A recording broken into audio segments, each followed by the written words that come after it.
Senate is about Nigeria and Nigerians.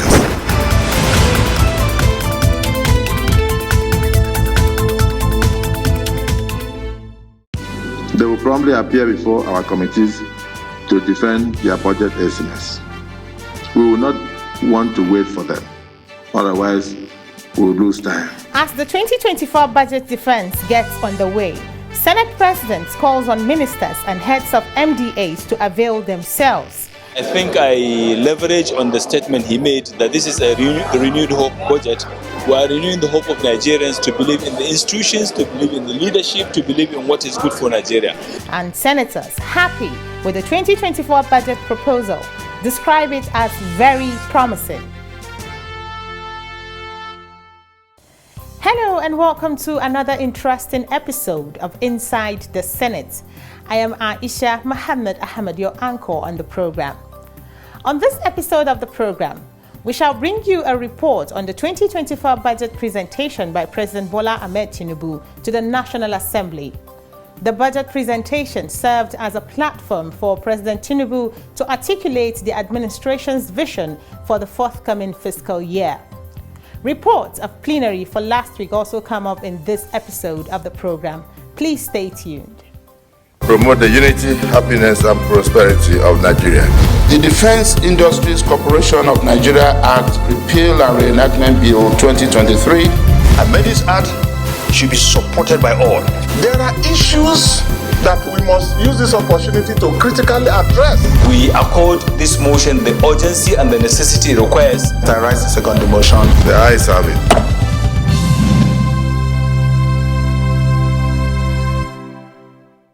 Welcome back.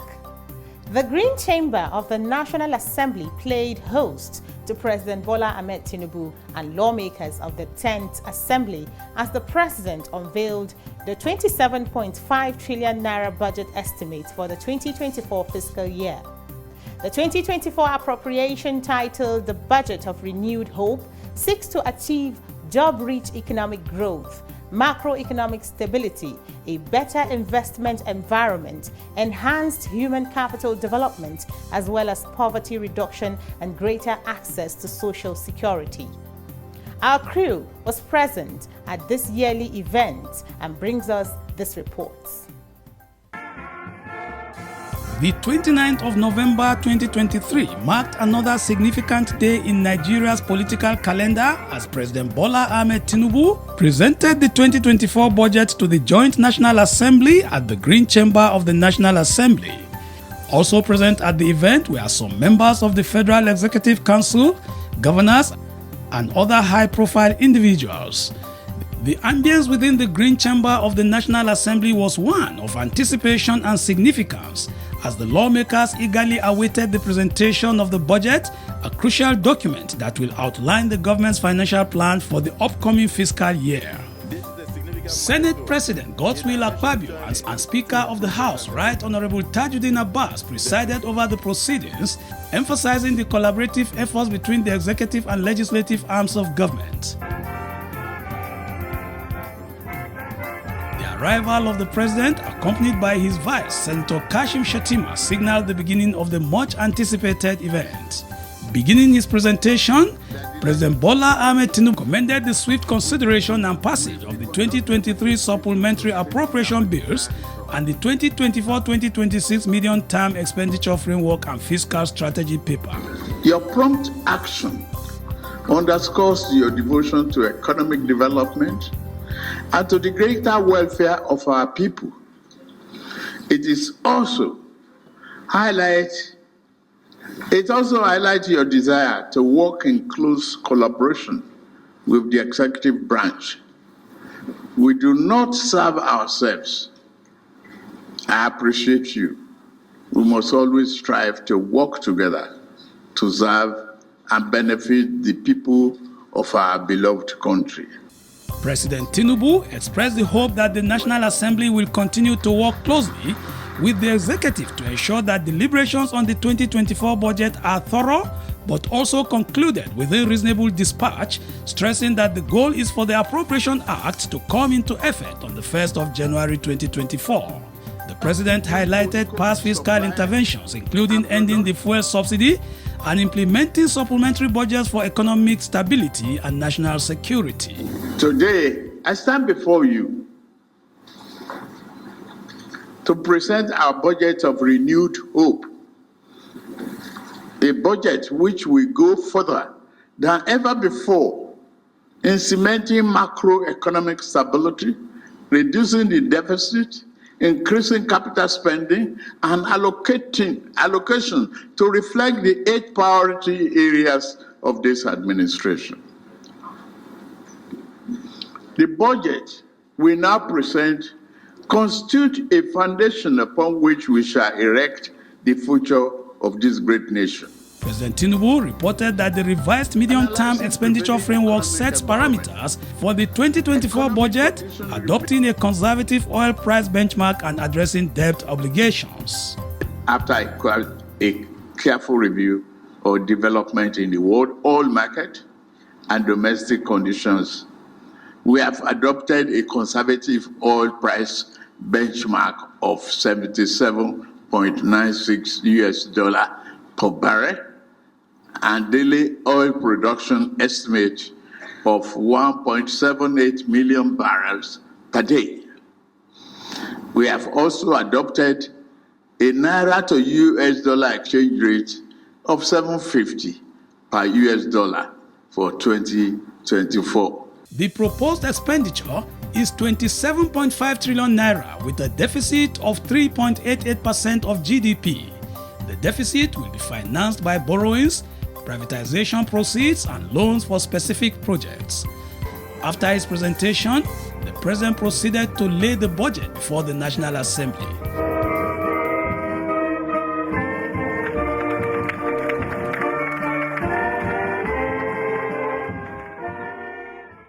This is a significant milestone. Speaking earlier in his remark, Senator Godswill Akpabio reiterated the cooperation of the legislature and the executive. Maintaining a cordial relationship with the executive arm has always been a requirement of the law.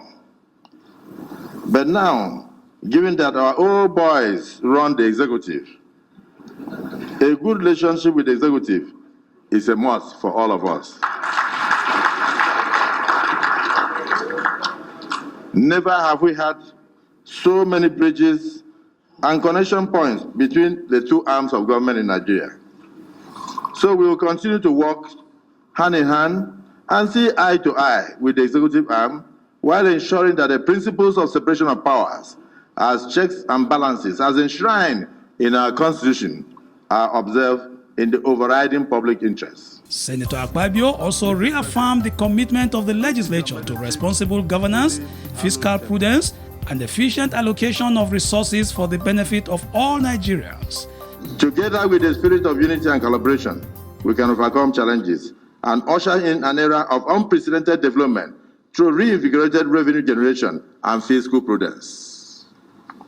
We will continue to support the war against corruption and collaborate with anti-graft agencies to ensure that we do not continue to lose money that could be used to develop our nation.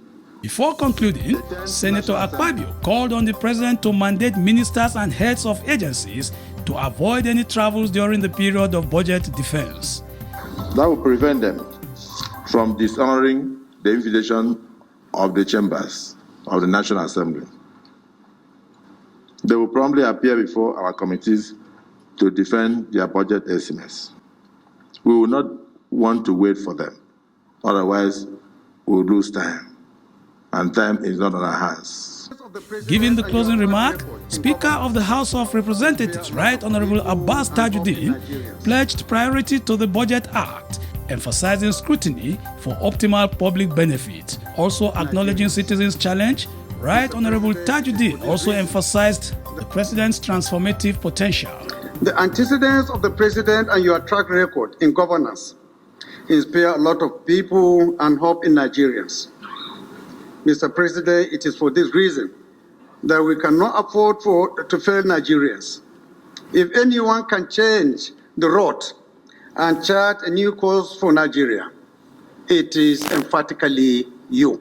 The end of the event was marked by the leadership of the National Assembly led by Deputy Senate President Barrow Jibrin, escorting the president out of the Green Chamber amidst cheers and handshakes by lawmakers.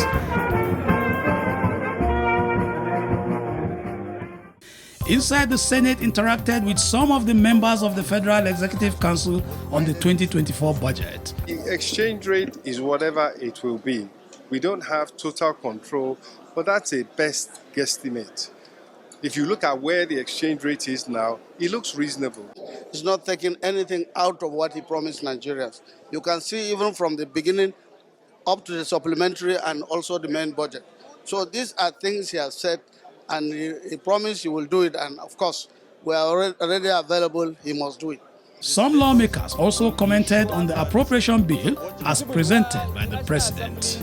Well, you had Mr. President, and I think I leverage on the statement he made that this is a renewed hope budget.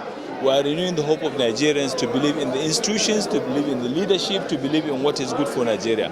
So definitely I think it is quite, there will be some shift from the traditional way of budget implementation. I see positive developments. To pass this budget from now to December 31st, I must tell you it's quite tight. But if we work beyond routine requirements, work weekends, work public holidays, if any, I'm sure we can achieve that. The philosophical cornerstone of the budget is the issue of security. Budget presented by Mr. President has clearly stated that security will be given a breadth of prominence in tandem with the renewed hope agenda of Mr. President.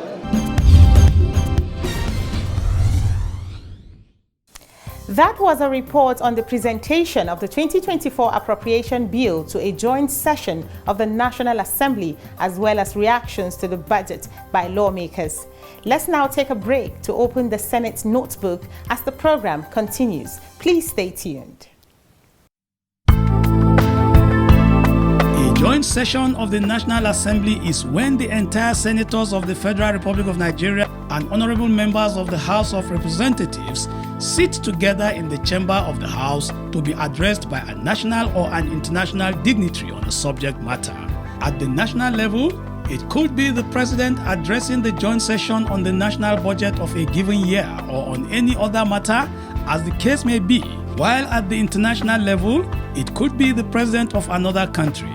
In the case of the presentation of budget of a given year by Mr. President, the budget is deemed to have been read first time immediately it is presented. The joint session may also hold to receive a foreign president, head of state, or the head of parliament of another country.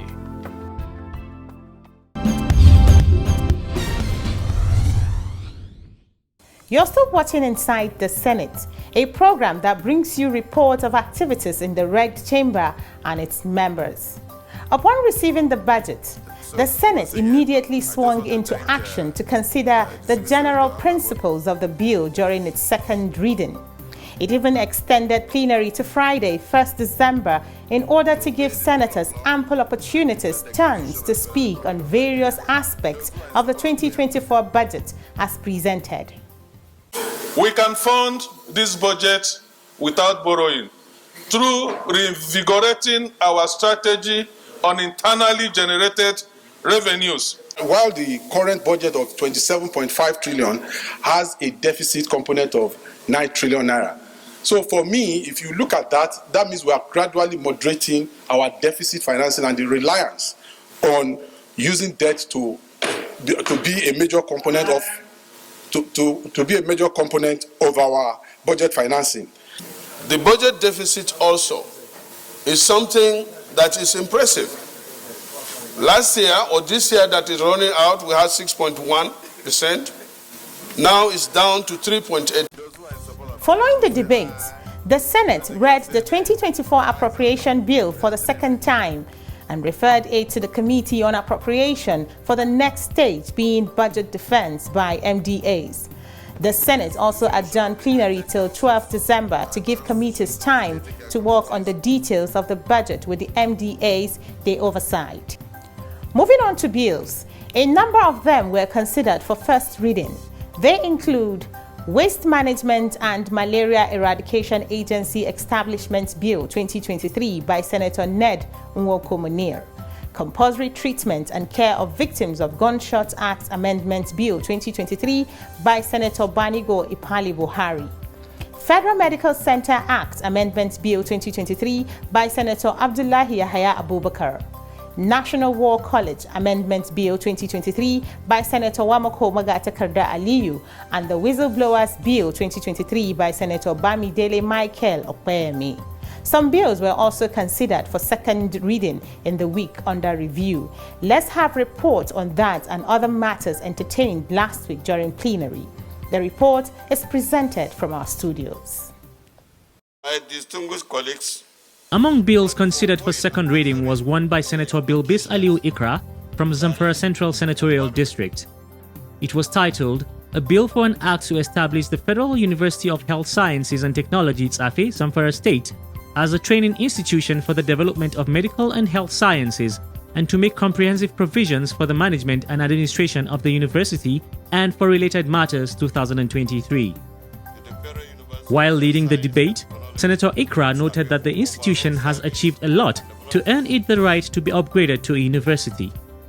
The college currently runs up to 23 programs in different fields of health at technicians, diploma, and high national diploma levels. It has also entered into collaborations with some degree awarding institutions in Nigeria. Some lawmakers also spoke in support of the bill. You all know that without the laboratory science, hardly can doctors and our health workers will be able to attend correctly to the ill health of our people.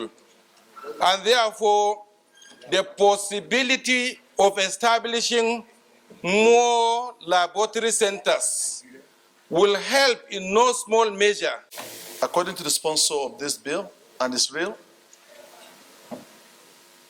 in the entire 7 states in the Northwest, we don't have any institution specifically dealing with the issue of health.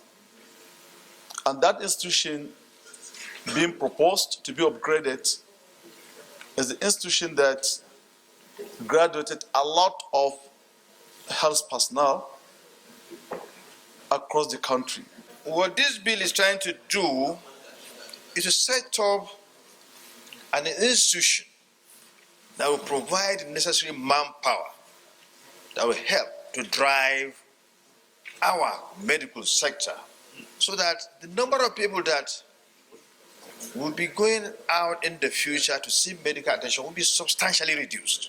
On motions, the Senate on Thursday, 30th November 2023, granted Senator Ireti Kingibe from the FCT leave to present a motion on the International Day for the Elimination of Violence Against Women, which is commemorated each year on the 25th of November. This day was selected to honor the Mirabel sisters, 3 political activists from the Dominican Republic who were brutally murdered in 1960. Despite the foregoing and earlier adoption of the Convention of Elimination of All Forms of Discrimination Against Women by the UN General Assembly in 1979, violence against women and girls remains a pervasive problem worldwide. The motion enjoyed robust support from lawmakers. I'd lend my voice in calling for a stop in all form of violence against girls, children, schools, workplaces, and also ask that all the agencies that are responsible in mitigating this flaw step up in their responsibilities so that our women will have a safe place to live and thrive. I think we just be doing justice to the foundation of our own, of our system, by not only passing motions like the UN is doing without teeth to bite. We should pass laws with appropriate tools and encourage the police to enforce those laws and prosecute and provide appropriate sanction. The motion was voted on and adopted with the following prayers. Observe a minute's silence for all the fatalities of gender-based violence. show solidarity with all Nigerian women on this year's 16 days of advocacy for the elimination of violence against women, empower women at all the 3 tiers of government to be self-sufficient, as many cases of violence against women in Nigeria are influenced by financial factors. Urge the Federal Ministry of Education and the Nigerian Universities Commission to prioritize the issue of accommodating female students on campus to guard against the abduction of female students who live off campus. Urge the Nigerian police force to strengthen the prosecution process of perpetrators of gender violence. Urge the National Agency for the Prohibition of Trafficking in Persons (NAPTIP) to undertake a continuous review of the existing policies and laws on gender-based violence in order to accommodate best practices of gender-based violence strategies in tackling this scourge, and mandate the Committee on Women Affairs and other relevant committees to put up national roadmap as highlighted in the Orange Nigeria initiative.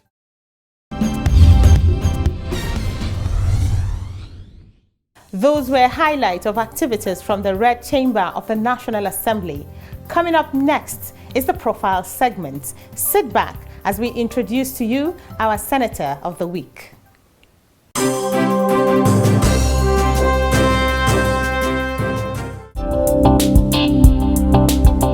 Senator Patrick Abomoro is the present senator representing Benue South Senatorial District of Benue State.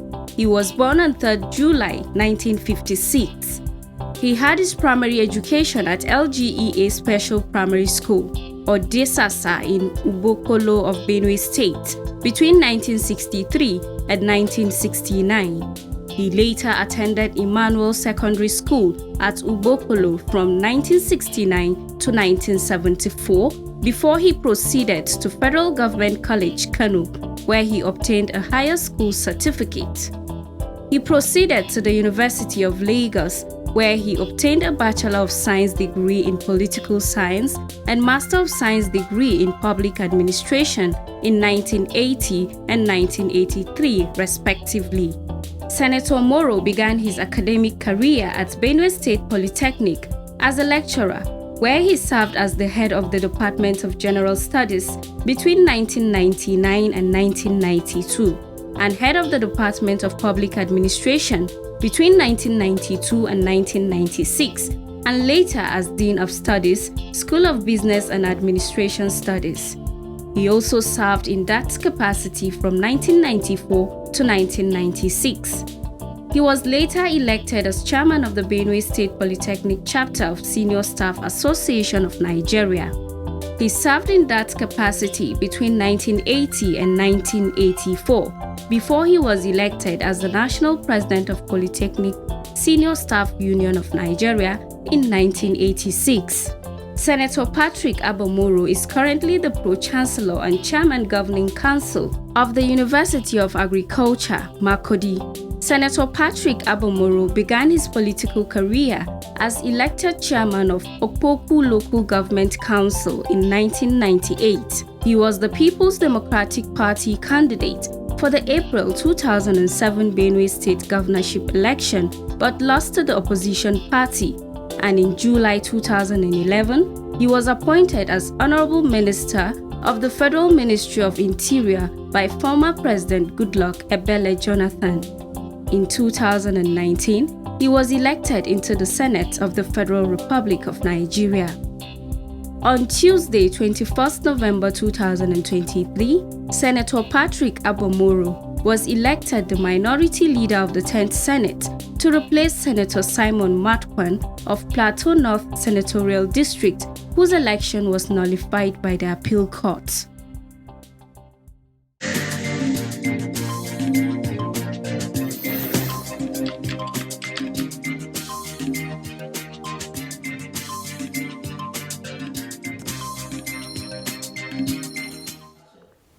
That's our package for this week on Inside the Senate. Until I come your way again, remember to communicate your questions and opinions via any of our feedback channels. Stay safe and see you next week.